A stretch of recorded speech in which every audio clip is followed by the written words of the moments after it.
toujours en fait par un moment aux gens de se présenter, de raconter un petit peu ce qu'ils font. Ah, c'est rigolo parce que...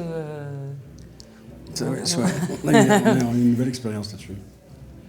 Non, puis vous la verrez dans le film, mais vous verrez que on l'a déjà réalisé le film, donc c'est pas de vous qu'on se moque. Parce qu'on vient de faire un film où vous jouez moi, où moi je joue vous et Jamel joue vous.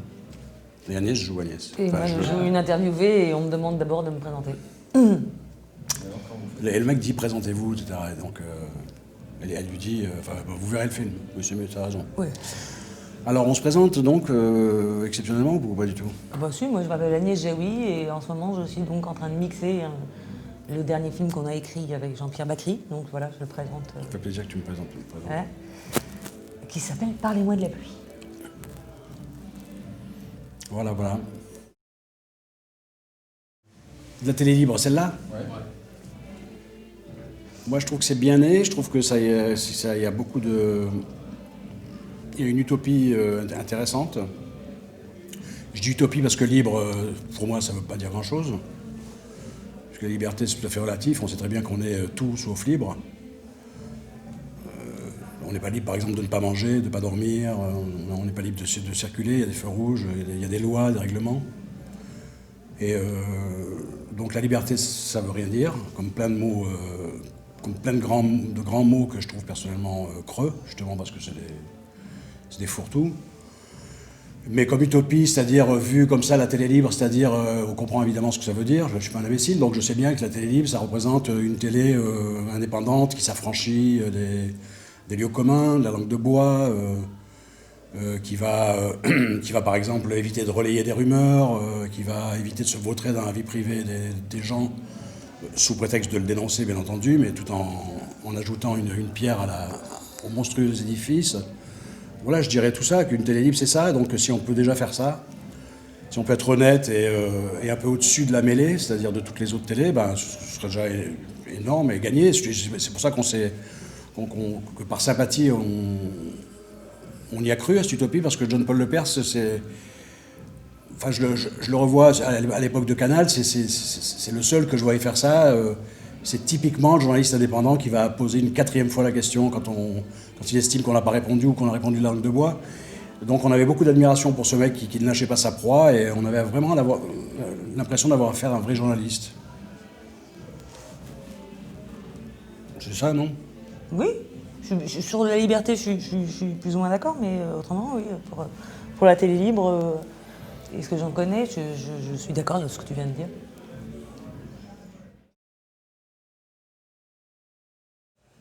C'est inquiétant parce qu'on sait qu'il y a quand même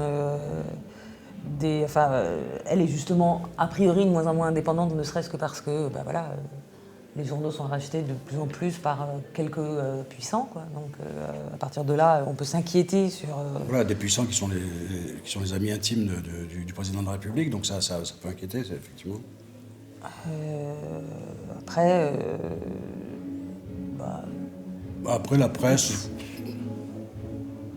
La presse comme la télé, moi je suis toujours contre les généralités, donc dire que la télé c'est de la merde, c'est comme dire que l'Amérique c'est de la merde, ou que le cinéma américain c'est de la merde, ou que le cinéma français, ou que les femmes ne savent pas conduire. Je suis pas très intéressé par la généralité, donc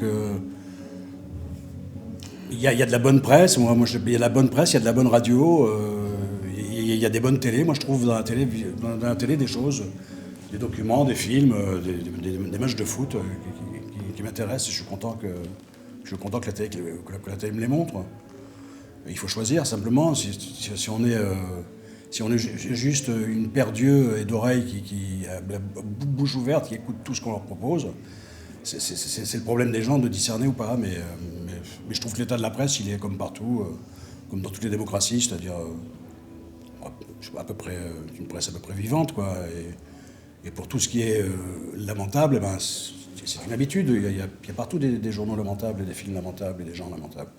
C'est rare, la valeur, c'est rare. Les diamants ou le caviar, ou je dis n'importe quoi là, mais je veux dire, c'est rare de rencontrer un ami. On a 3 amis dans la vie, donc c'est normal que ce soit rare de trouver un grand journaliste ou un grand organe de presse. Et comme c'est rare, bah, quand ça arrive, on est heureux du monde et d'y être. Mais même si c'est une exception. Non? Si. Non, mais... Si. Je me laisse un peu... Non, mais bon. C'est impossible. Et alors, justement, le problème de la télévision en général... Tu es d'accord avec moi, comme point de vue libre.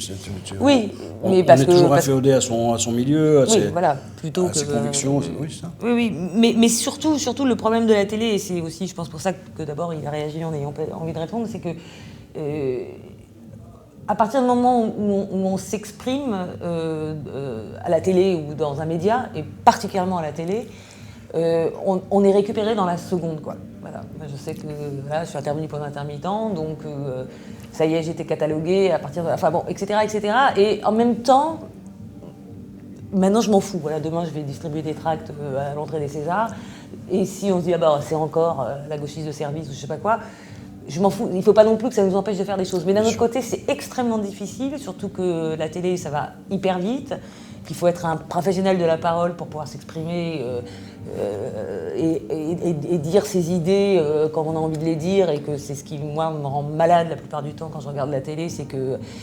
Il faut voir en plus comment les journalistes en général s'adressent ou justement aux mecs qui représentent la banlieue ce jour-là. Si c'est pas un type qui a eu la chance de savoir slammer ou rapper ou avoir un... Enfin, il se fait bouffer en 2 secondes et éteindre par le flot de paroles d'autres professionnels de la parole. Et voilà, donc à partir de là, c'est difficile d'avoir un point de vue libre mais en même temps, je pense qu'il faut aussi passer au-delà de ça, et que le fait que justement il y ait de plus en plus d'offres médiatique, je pas tellement joli comme terme, mais puis très bref. C'est-à-dire que voilà, il y a le câble, il y a la télé libre, il y a des trucs sur Internet, etc. Je pense que c'est justement des droits de réponse à quand même à une pensée qui était partagée d'abord par 3, puis par 6 chaînes, etc. Et ça, je suis contente d'imaginer qu'ils vont perdre de plus en plus de leur pouvoir, parce que ça rend fou aussi, parce qu'à part ça, quand on passe à la télé, le lendemain, on a... vous savez, ça a une résonance et des conséquences voilà, qui dépassent l'entendement. Mais un des trucs qui m'exaspère dans la presse et chez les journalistes, c'est c'est quand même un des rares...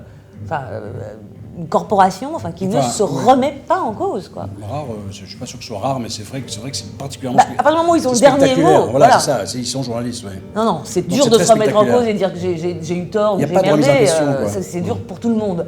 Mais eux, ils ont le dernier mot, donc à partir... Enfin là, par exemple, sur la vie privée de Sarkozy ou de machin de bidule, qui manipule qui, mais en tout cas jamais, au grand jamais, ils vont dire, oui, peut-être qu'on va dans une dérive, mais non, même pas, ça passe jamais par là, c'est toujours la faute des autres, et c'est parce que, je sais pas, il y a un truc qui me déplaît souverainement là-dedans, voilà.